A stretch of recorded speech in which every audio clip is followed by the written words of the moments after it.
Your attention isn't just being lost, it's being stolen by billion-dollar algorithms designed to keep you scattered.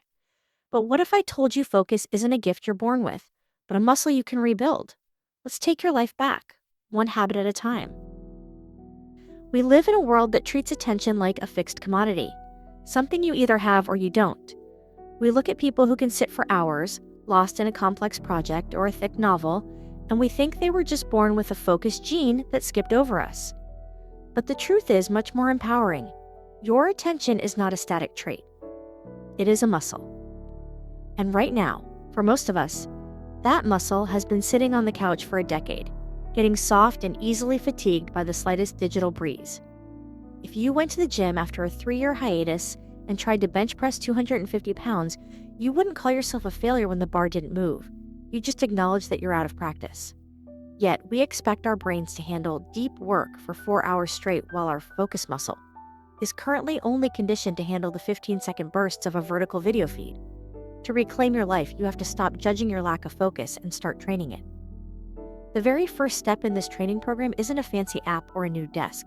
It's the boss line test. Think of this as your initial fitness assessment.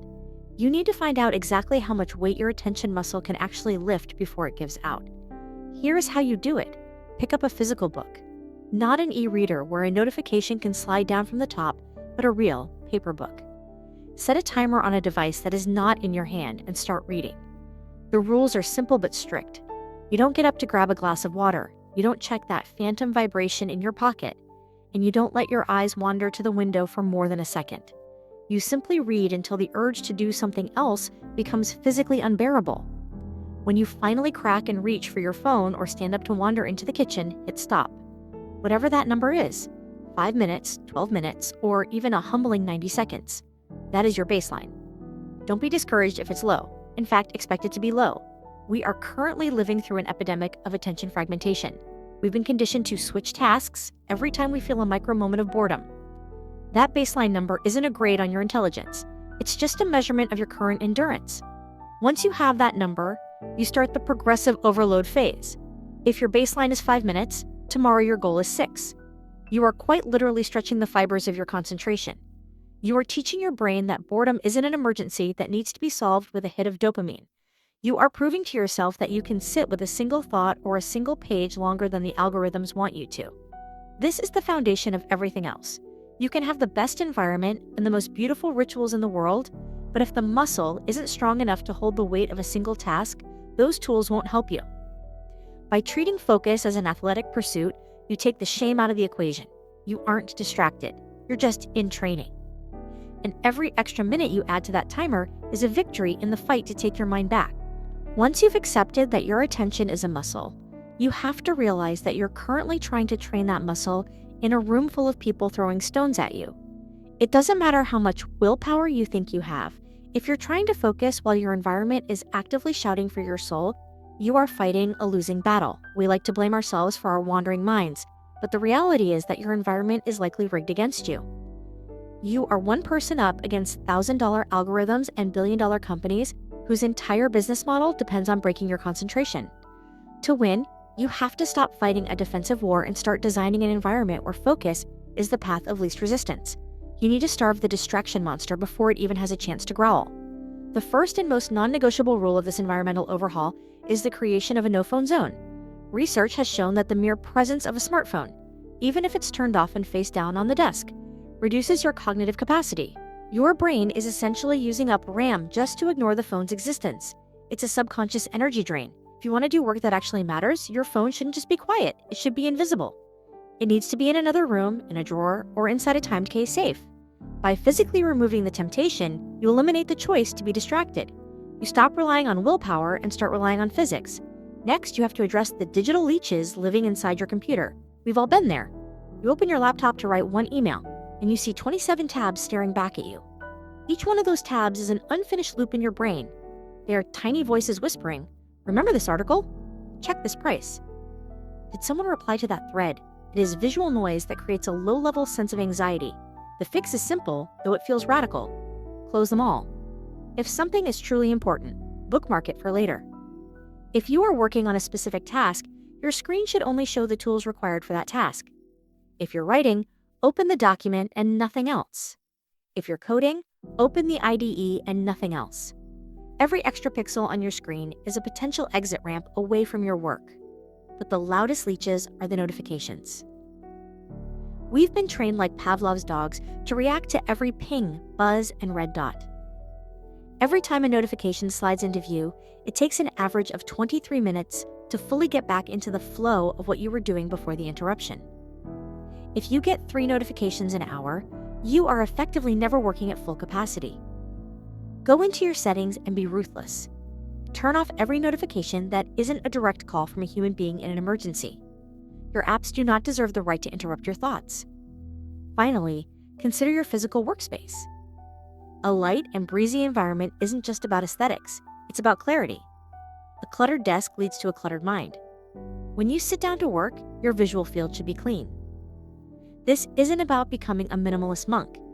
It's about reducing the number of things your brain has to process. When you fix the environment, you stop being a victim of your surroundings and start being the architect of your own focus. You're not just trying to work anymore. You've built a sanctuary where work is the only logical thing to do. By starving the distraction monster, you finally give that focus muscle the quiet, dedicated space it needs to grow. Now, building an environment for focus is a massive win. But what if you had a day-by-day roadmap to rebuild every other part of your life too? If you're ready to stop guessing and start transforming, check out my ebook, 30 Days to a Better You, available now. It's the ultimate 30-day challenge designed to sharpen your mind and upgrade your habits. Grab your copy at the link below and let's get back to the rituals that make focus effortless. If the focus muscle is your engine and the environment is the track, then rituals are the ignition switch. We often make the mistake of thinking that focus is something we can just turn on through sheer force of logic. We tell ourselves, okay, it's 9 a.m., I am now going to be productive. And then we sit there, staring at a blinking cursor, wondering why our brains are still thinking about a conversation we had 3 days ago. The truth is, your mind is like a massive ocean liner. It doesn't pull a U-turn on a dime. You need a transition.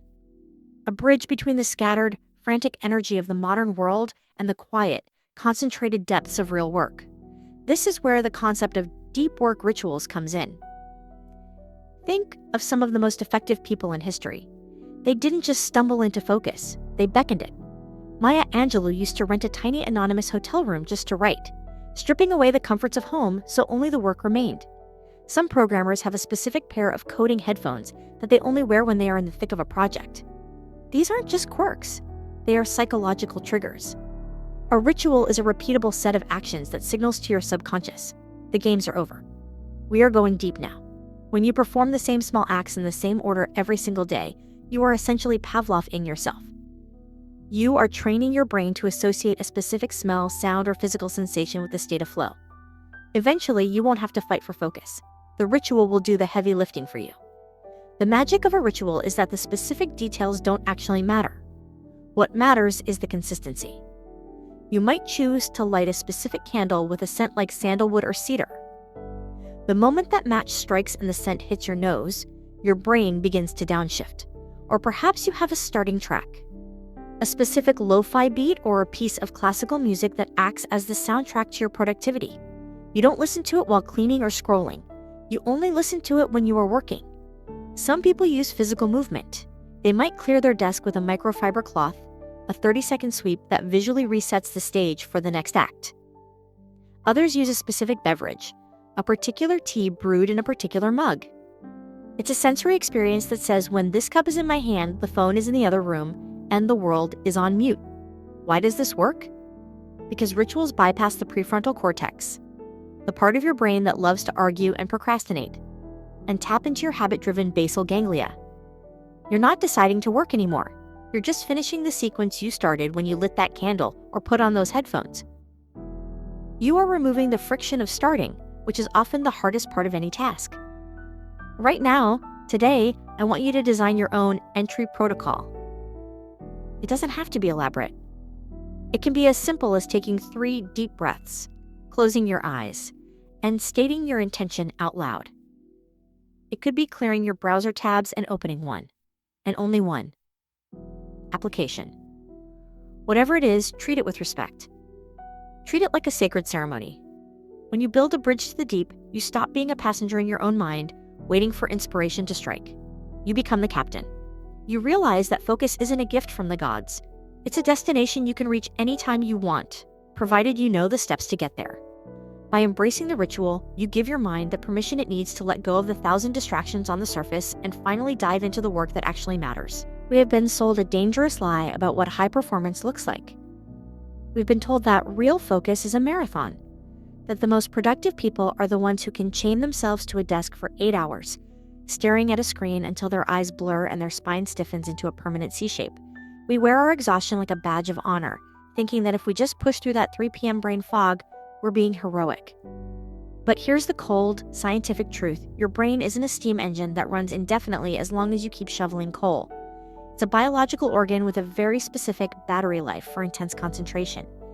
In biology, there's a concept called the ultradian rhythm. Just as we have a 24-hour circadian rhythm for sleep, our brains operate in 90 to 120-minute cycles of high-frequency brain activity followed by a dip. If you try to force yourself to maintain peak focus for 12 straight hours, you aren't actually getting more done. You're just performing a low-quality, distracted version of work while your brain slowly melts down like a toddler who missed their nap. High performers, the people who actually get the 7 books written or the massive companies built, know something the hustle culture crowd doesn't. Breaks aren't a deviation from your performance. They are a part of your performance. To reclaim your attention, you have to master the art of the strategic pause. This isn't about slacking off. It's about recovery. Think of your attention like an elite sprinter. A sprinter doesn't try to run at 100% speed for 10 miles. They sprint, they breathe, they recover, and then they sprint again. If you want your focus to be sharp, you have to give it permission to be dull for a while. But there is a catch. Most of us take breaks that are actually just more distraction. When we feel tired, we reach for our phones. We trade the stress of work for the stress of a social media feed or the frantic energy of a news site. That isn't a break. It's just changing the flavor of the noise. A true strategic pause is about disconnection. The most effective break you can take is a non-sleep deep rest or a physical movement break. Step away from the glowing rectangles. Go outside. Take a 15-minute walk without your phone. Feel the sun on your skin, look at the horizon, and let your eyes move naturally. This physical shift triggers a downshift in your nervous system. It allows your brain to consolidate the information you just processed and clears out the neural clutter that builds up during intense focus. When you come back to your desk after a real break, you'll notice something magical. The problem that felt like an insurmountable wall 20 minutes ago suddenly has a visible door. Your brain has had the space to breathe, and your focus muscle has had its recovery period. You aren't restarting from zero. You're returning with a full tank of gas. So stop trying to be a machine. Machines don't have attention spans. Humans do. And humans require rest to remain sharp. Schedule your breaks with the same discipline you use to schedule your meetings. Build in recovery blocks where you do absolutely nothing related to your output. Walk, stretch, breathe, or just stare at a tree. It sounds simple. Maybe even a little too breezy. But it is the secret weapon of the world's most effective minds. You'll find that by working with your biology instead of against it, you can accomplish more in 4 hours of sprint and rest than most people do in 10 hours of grind. The strategic pause isn't a sign of weakness. It's the hallmark of a master. Everything we've discussed so far, the muscle training, the environment, the rituals, and the breaks, is the how of attention. But without a why, the most disciplined system in the world will eventually crumble. You can build the perfect productivity fortress, but if there's no one living inside it, if there's no heartbeat behind the hustle, you'll eventually find yourself staring at your phone again, wondering why you're even bothering. To truly reclaim your life, you have to move beyond the mechanics of focus and reach for something deeper. Meaning.